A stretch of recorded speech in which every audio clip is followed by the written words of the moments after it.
Pregnancy में सांस फूलना क्या करें और क्या नहीं। वेलकम दोस्तों, आपका बहुत बहुत स्वागत है डेली हेल्थ केयर चैनल में। दोस्तों, डेली हेल्थ केयर चैनल में हम आपको दिखाते हैं बहुत सारी beauty tips, makeup tips, health tips और कुछ ऐसी जानकारी जो आपकी डेली हेल्थ केयर को आसान कर देंगे।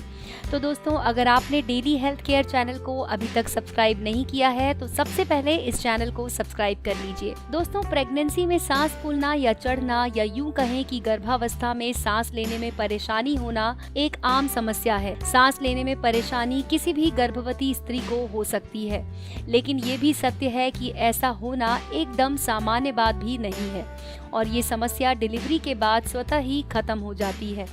लेकिन हमें पता है कि सांस लेने में दिक्कत प्रेगनेंसी के दूसरे लक्षणों जैसे मॉर्निंग सिकनेस, जी मचलाना, गैस आदि की तरह गर्भवती महिला को काफी परेशान कर सकती है, खासकर उनको जिन्हें इस बारे में बिल्कुल पता नहीं होता। अब ध्यान रखिए कि कारणों के आधार पर ये समस्या प्रेगनेंसी में कभी भी मतलब गर्भावस्था की शुरुआत में या दूसरे और तीसरे महीने में भी हो सकती है। कई स्त्रियों को तो ये प्रॉब्लम पूरे गर्भकाल के दौरान झेलनी पड़ती है। आंकड़ों के अनुसार 75% महिलाओं को अपने गर्भकाल में इस समस्या से गुजरना पड़ता है। चलिए अब जान लेते हैं कि प्रेगनेंसी में सांस फूलना किन कारणों के कारण होता है और इससे बचने के तरीके और उपाय और घरेलू नुस्खे क्या हैं। गर्भावस्था में सांस लेने में परेशानी के कारण। दोस्तों, सांस चढ़ने के कई कारण जिम्मेदार होते हैं। जैसे पहला तो गर्भावस्था के दौरान शरीर में बहुत से परिवर्तन होते हैं और उनमें से एक है महिला के हार्मोन्स में बदलाव। प्रेगनेंसी में प्रोजेस्टेरॉन हार्मोन का स्तर काफी बढ़ जाता है और ये हार्मोन ऐसा है जिसका असर आपके श्वसन तंत्र पर पड़ता है। ये हार्मोन मस्तिष्क के उस भाग को प्रभावित करता है जो भाग आपके श्वसन तंत्र को कंट्रोल करता है। इसके फलस्वरूप शरीर में ऑक्सीजन की मांग काफी बढ़ जाती है। प्रोजेस्टेरॉन के इस प्रभाव के कारण प्रेगनेंसी में सांस फूलने की दिक्कत होना एक आम बात है। गर्भावस्था की शुरुआत में आपका खून 50% तक बढ़ जाता है और इसके कारण आपके दिल को उसे पंप करने के लिए काफी कार्य करना पड़ता है और आपको सांस लेने में परेशानी होती है। जब बात तीसरे तिमाही की यानी कि छठे से 9वें महीने की बात हो, तब इसका सीधा सा उत्तर है कि बच्चे का बढ़ता हुआ आकार आपके फेफड़ों पर दबाव डालता है, जिससे आपके फेफड़ों को फैलने में दिक्कत होती है, जिसके फलस्वरूप आपकी सांस भारी हो जाती है और फूलने लगती है। दोस्तों, एक बात और है जो याद रखने वाली बात है, वो ये कि सामान्य से ज़्यादा सांस का फूलना जुड़वा बच्चे होने की तरफ भी इशारा करता है। इसका कारण है डबल बच्चे का आकार, आपके फेफड़ों पर पड़ने वाले डबल दबाव और ऑक्सीजन की ज़्यादा डिमांड।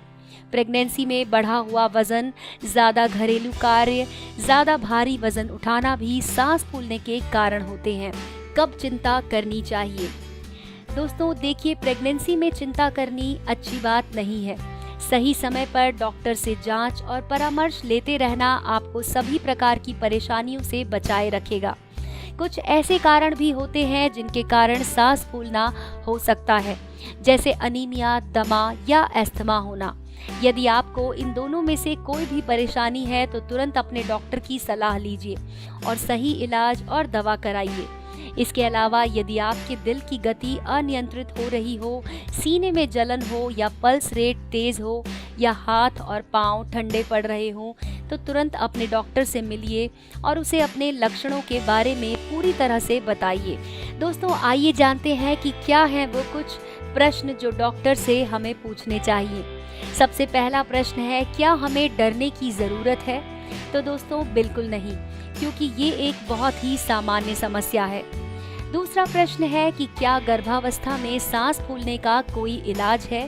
तो दोस्तों, इसका जवाब है कि नहीं, इसका कोई भी इलाज नहीं है, लेकिन आप कुछ सही टिप्स और घरेलू नुस्खे अपनाकर इस समस्या से काफ़ी हद तक आराम पा सकते हैं। जैसे सोते समय, उठते और बैठते समय सही आसन या मुद्रा को मेंटेन करना, जिससे आपको सांस लेने में आसानी हो। दूसरा, आप ब्रीदिंग एक्सरसाइजेस का अभ्यास करके अपनी सांस पर काबू पा सकते हैं। तीसरा सवाल है दोस्तों कि क्या सांस लेने में दिक्कत से बच्चे पर कोई बुरा असर पड़ सकता है? तो दोस्तों इसका जवाब है कि नहीं। जैसा कि हमने आपको बताया कि ये बिल्कुल नॉर्मल अवस्था है और इससे माँ और बच्चे पर कोई बुरा प्रभाव नहीं पड़ता। चौथा सवाल है दोस्तों कि क्या इस प्रॉब्लम से ऊपरी कमर और कंधों में दर्द भी हो सकता है? तो दोस्तों इसका जवाब है हाँ। बच्चे के बढ़ते वजन और उससे पड़ने वाले दबाव के कारण कंधों और शरीर के ऊपरी हिस्से में दर्द होना एक आम बात है। आइए अब जानते हैं कि प्रेगनेंसी में सांस फूलने से कैसे करें बचाव। घरेलू नुस्खे और उपाय। जब कभी भी आपकी सांस चढ़ती हो या फूलती हो तब आपको कुछ देर के लिए रिलैक्स करना चाहिए और कुछ देर गहरी सांसें लेनी चाहिए। 20 मिनट तक ऐसा करने से आपको काफ़ी राहत महसूस होगी। ज़्यादा भारी भरकम और थकावट वाले काम करने से परहेज करें। यदि आप एक ही स्थिति में बैठे या लेटे हुए हैं और यदि आपकी सांस फूलती है तो अपनी पोजीशन बदल लीजिए जिससे आपको आराम मिलेगा। अच्छा पोस्चर बनाइए जिससे आपको राहत मिलेगी। जैसे ही आप बैठी हों तो अपना सीना बाहर की ओर रखिए और कंधे पीछे की ओर। इसी प्रकार सोते समय अपने सर के नीचे एक एक्स्ट्रा तकिया लगा लीजिए जिससे आपका सिर ऊंचा रहेगा और आपकी सांसें नॉर्मल रहेंगी। ब्रीदिंग एक्सरसाइजेस का नियमित अभ्यास करें। सबसे सरल एक्सरसाइज है कि आप मन में धीरे धीरे गिनती करिए और जितना हो सके सांस अंदर खींचिए। 2 सेकंड्स के लिए रुकिए और फिर मन में 6 तक गिनती हुए सांस को धीरे धीरे बाहर छोड़िए। दोस्तों इसी प्रकार आप योगा क्लासेस भी ज्वाइन कर सकती हैं। योगा एक्सपर्ट आपको आपकी स्थिति के अनुसार कुछ आसन बताएंगे जिनसे आपको काफ़ी राहत मिलेगी। दोस्तों एक अन्य सुझाव है कि प्रेगनेंसी के दौरान आपको ढेर सारा पानी पीकर अपने आप को पूरी तरह से हाइड्रेट रखना चाहिए।